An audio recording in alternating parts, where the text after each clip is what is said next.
तभी शिला से टकराती है और फैल जाती है विभिन्न दिशाओं में। कोई पुकारता है चित्तो अला, तो कोई महान। इसकी शाखाओं के नाम हैं चंद्रभागा और प्राची। इसी नदी के तट पर बसे हैं कई नगर और कई जनपद। इन्हीं में से एक है कोणार्क।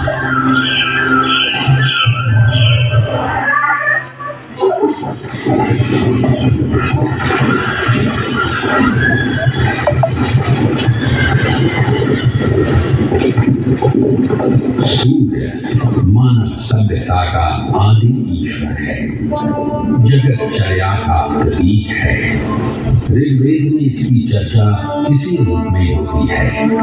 सूर्य के भाई अग्नि और वायु है, यही जगत रचयिता है।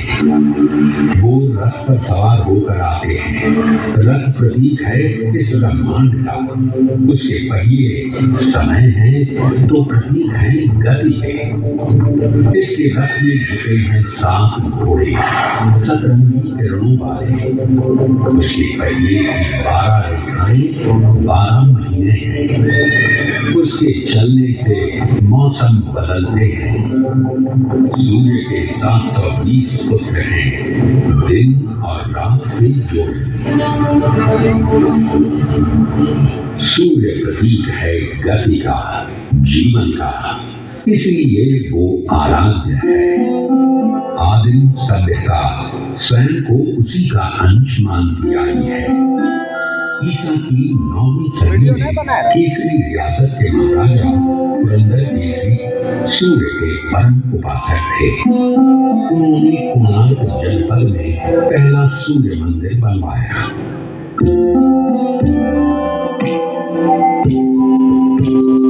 12वीं सदी में ओडिशा का केसरी साम्राज्य दक्षिण के गंग साम्राज्य के अधीन आ गया।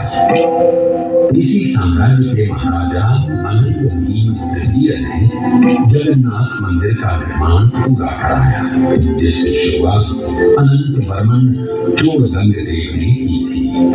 कहते हैं अनंत भीम तृतीय ने संतान थे। पुत्र प्राप्ति के लिए उन्होंने उसी मंदिर में सूर्य की उपासना की, जिसका निर्माण केसरी साम्राज्य के महाराज पुरंदर केसरी ने कराया था। उपासना सफल हुई और नरसिंह देव प्रथम का जन्म हुआ।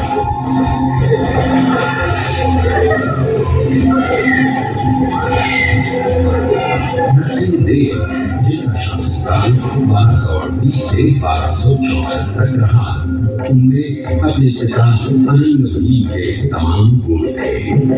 नरसिंह देव के पिता अनंत भीम ने 1211 से 1238 तक ओडिशा पर राज किया। ये काल ओडिशा की गौरव गाथा का काल था, स्वर्ण युग था।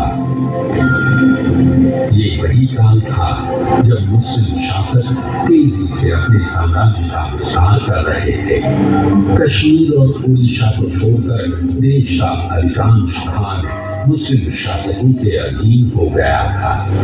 मुसलमानों की बढ़ती ताकत और साम्राज्य विस्तार नरसिंह देव के लिए चुनौती का समय था। ओडिशा की संप्रभुता और स्वाधीनता सामने खड़ी थी। प्रजा की शंकित निगाहें नरसिंह देव को देख रही थी। नरसिंह देव ने ओडिशा की एकता और अखंडता की ध्वजा अपने हाथों में थाम ली और जुट गए ओडिशा की रक्षा में। मालव देश यानी आज का विंध्य देश, यहाँ की राजकुमारी थी सीता देवी, सुंदर, सुशील, सर्वगुण संपन्न। मालव देश मुसलमानों के अधीन हो चुका था। उसी प्रदेश की राजकुमारी सीता देवी के साथ नरसिंह देव का विवाह संपन्न हुआ। सीता देवी राजरानी बन गई। महारानी, हमें शीघ्र ही युद्ध के लिए प्रस्थान करना पड़ेगा। राज्य की सीमा पर यवनों ने पुनः डेरा जमा किया है।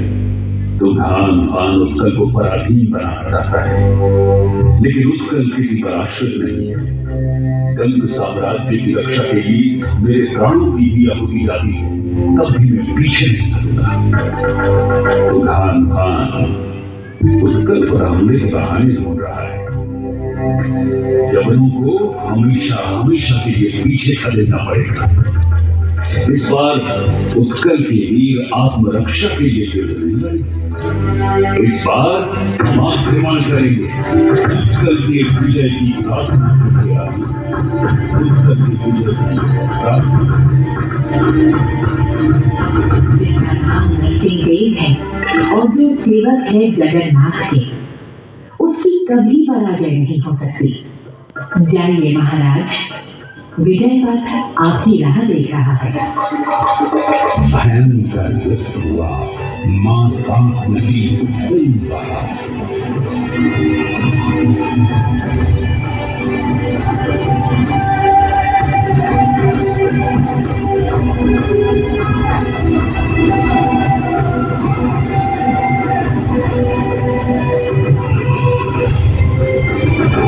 नरसिंहदेव की वीरता और पानी के वीरों के युद्ध कौशल के आगे तुगन खान की पराजय निश्चित थी। तुगन खान का सेनापति करीमुद्दीन नागरी मारा गया। ओडिशा अगले 300 से अधिक वर्षों के लिए स्वतंत्र हो गया था। सन 1568 में अकबर के काल से पहले तक उसे पूरी तरह कभी पराधीन नहीं बनाया जा सका। लखनऊ की विजय उत्सव और उल्लास लेकर आई, लेकिन नरसिंहदेव का मन विचलित था। अशांत नरसिंहदेव की बेचैनी उनकी पत्नी सीता देवी को चिंतित कर रही थी। विजय की माला गले में धारण करने वाले महाराज, आपका प्रवेश पहले की अपेक्षा अधिक शांत है। आपका यश आपके आगे चलता है, फिर भी आप चिंतित हैं। सूर्यमुख कलंक क्यों है महाराज? देवी, मैं युद्ध लड़ रहा हूँ मातृभूमि की रक्षा के लिए, उसकी स्वाधीनता को बनाए रखने के लिए। माना शान है, युद्ध लड़ना और राष्ट्र को संरक्षित रखना मात्र यही बात है। युद्ध लड़कर भूमि को तो सुरक्षित रखा जा सकता है, लेकिन उसकी पहचान, उसकी परंपरा, उसकी संस्कृति को सुरक्षित नहीं रखा जा सकता। संस्कृति की रक्षा भी तो राजधानी है। उसके बिना के राज्य, उसकी भूखंड और उसकी सीमा का अर्थ ही क्या रह सकता है? महाराज, केसरी वंश के राजा पुरंदर ने एक छोटा सा सूर्य मंदिर बनवाया था। आपके पूर्वज भी वही पूजा अर्चना करके आए हैं। कोणार्क में उसी सूर्य मंदिर में आपकी माता ने भी पुत्र प्राप्ति के लिए उपासना की और आपका जन्म हुआ। आज वो मंदिर जीर्णावस्था में पड़ा हुआ है महाराज। आपकी माता ने वहाँ भव्य मंदिर बनवाने की कामना की थी। आप उनकी मनौती पूरी करें। शायद कला संस्कृति के विषय में आपकी सोच का आरंभ यहीं से हो। इससे सुंदर और क्या हो सकता है देवी? शीघ्र ही निर्माण कार्य शुरू करना होगा।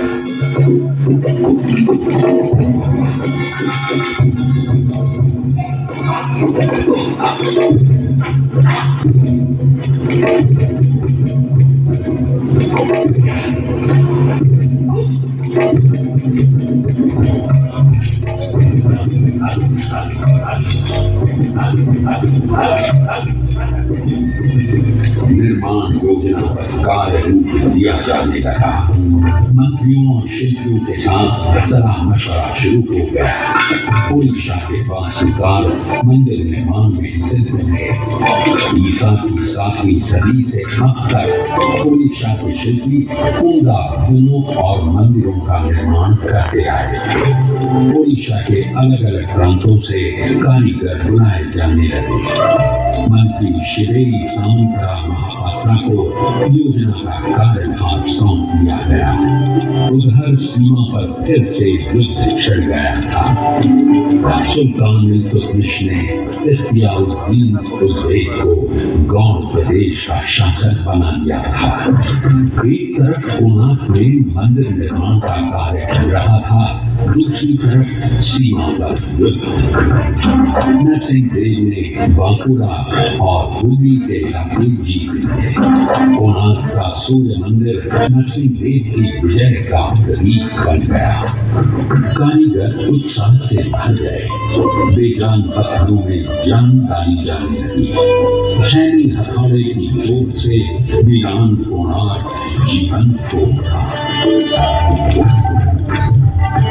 कोणार्क के जर्रे में इतिहास छिपा है।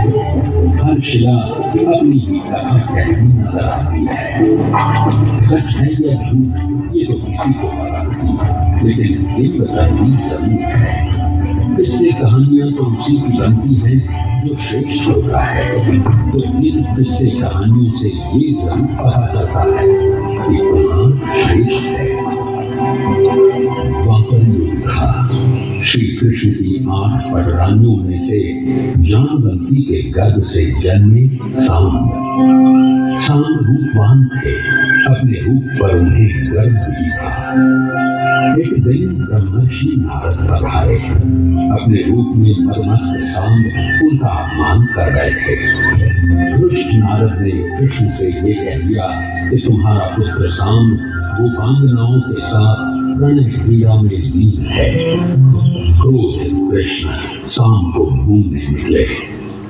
इधर नारद ने सांब से कहा, पुत्र तुम्हारे पिता लयबतक पर्वत पर तुम्हारी प्रतीक्षा कर रहे हैं। पिता को प्रतीक्षा रत जान सांब तीव्र गति से लयबतक पर्वत की ओर भागे। वहां गोपियां पुष्करणी में जल क्रीड़ा कर रही थी। सांब को समक्ष उठने लगा साक्षात श्री कृष्ण आ गए। सांब ने कृष्ण छाया देख सुध बुध बिसराकर गोपियां सांब से निपट गई। तभी वहां पहुंचे कृष्ण।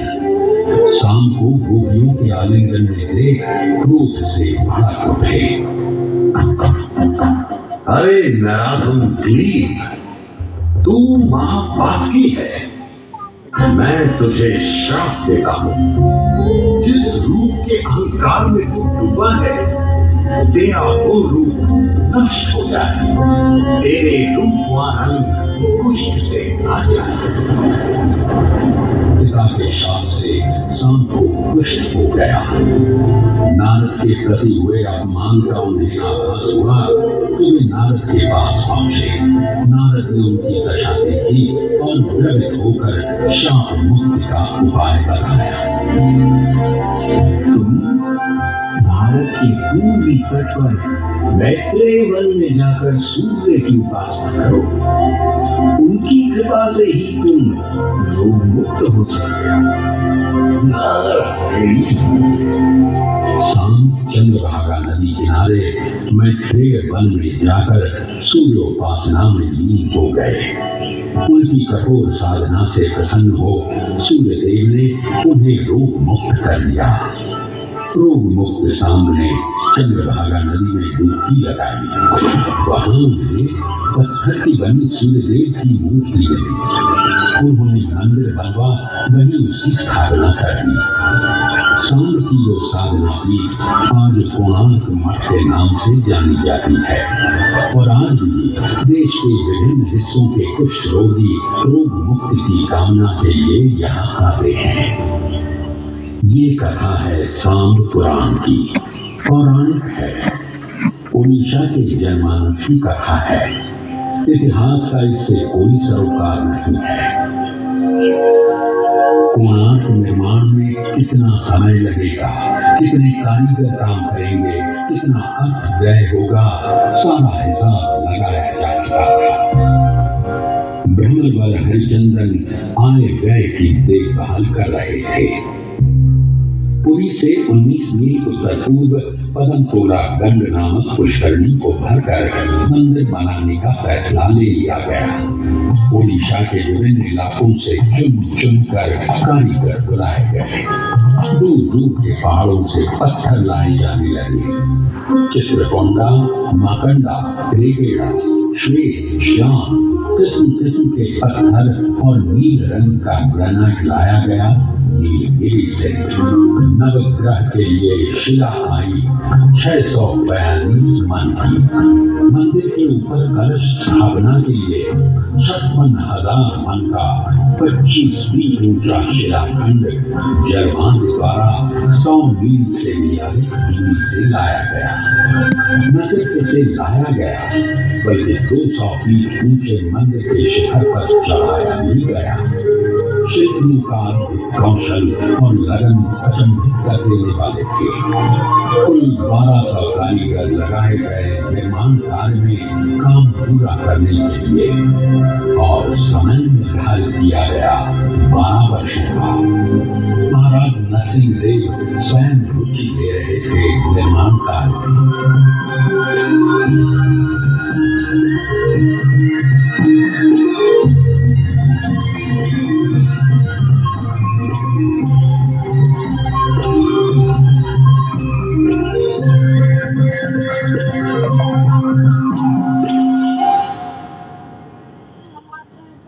कोणार्क मंदिर की योजना और निर्माण प्राचीन वास्तुशास्त्र शिल्प सारिणी के आधार पर किया गया था।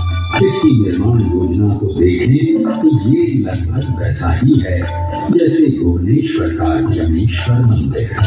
मूल रूप से 2 हिस्सों में बना हुआ, पहला विमान तथा दूसरा जगमोहन। विमान लगभग चौकोर होता है।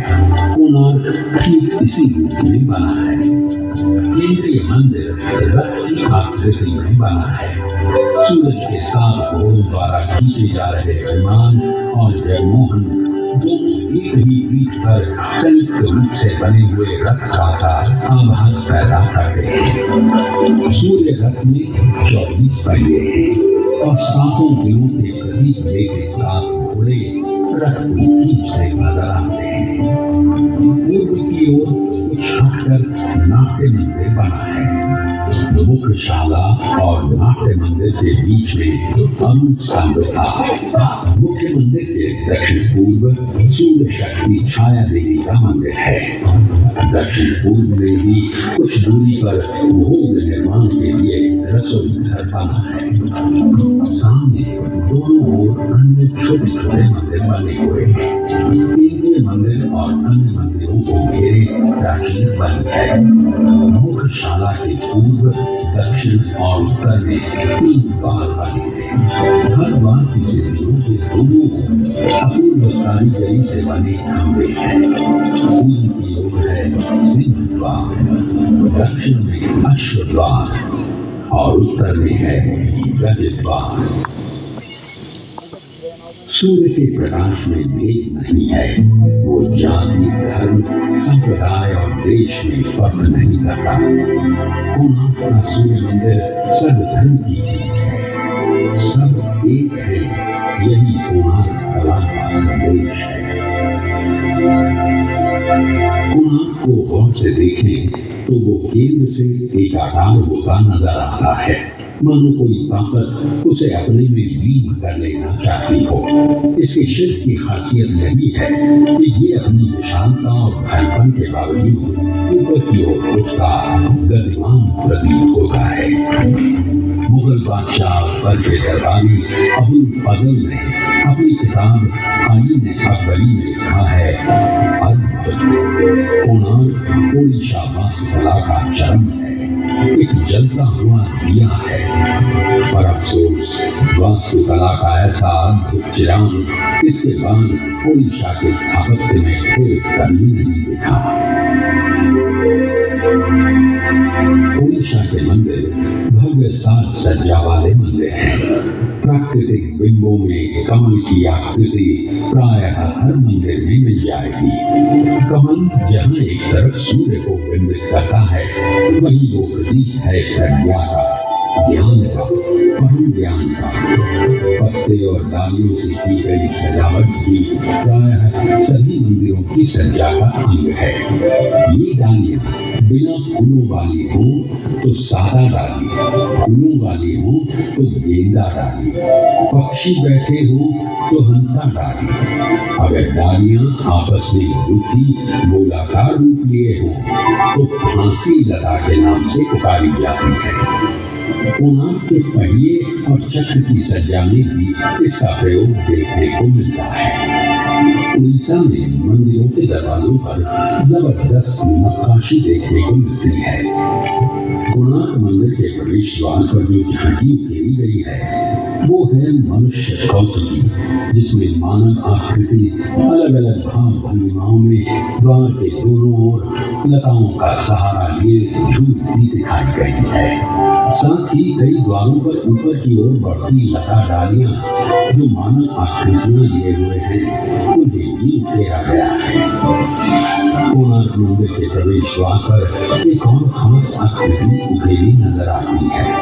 वो है आपस में रूठी नाग नागिन की आकृति, जिसे अहिबंध या नागबंध के नाम से जानते हैं। उड़ीसा के मंदिरों की एक साज सज्जा सिर्फ क्षैतिज या लंबवत आकार में ही नहीं है, बल्कि गोलाकार सतहों पर भी नजर आती है, जैसे कोणार्क चक्र और तोरण द्वार। कोणार्क सूर्य मंदिर भी है और विजय प्रतीक। कोणार्क के शिल्प में जहाँ एक तरफ युद्ध के दृश्य हैं, वहीं ताकत से भरपूर घोड़े और हाथी भी हैं। दहाड़ता हुआ सिंह हाथी को अपने पंजे में लिए हुए दिखलाया गया है। विभिन्न स्थानों पर राजा की आकृति उकेरी गई है। यहाँ तक कि मंदिर के गर्भगृह में राजा को घुटने पे झुके स्वयं सूर्यदेव के हाथों हाथ पहनते दिखलाया गया है। कोणार्क उड़ीसा मंदिर वास्तुकला का अंतिम मंदिर है, जहाँ परंपरा के साथ साथ कला की नई दृष्टि का मिलन साफ देखने को मिलता है। वास्तुकला के परंपरागत विषय और बिंबों से हटकर नए विषय और प्रतीक परंपरा को आगे ले जाते नजर आते हैं।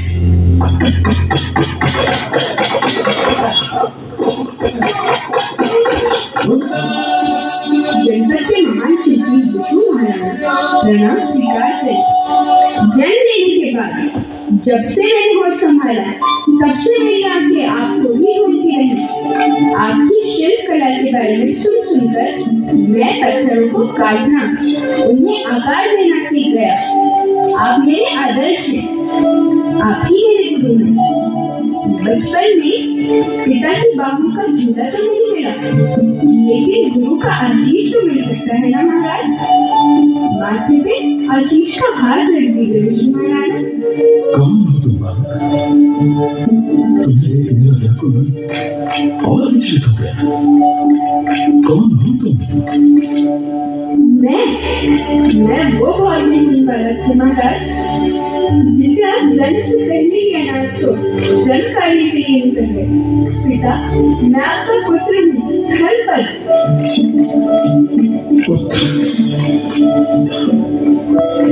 हाय शक्ति, 12 वर्षों तक इसे भूला रहा, अब सामने खड़ा इसे गले लगाने को दीजा। घंटों महीनों जैसे निहारने बातें करने को मिलता, लेकिन हाय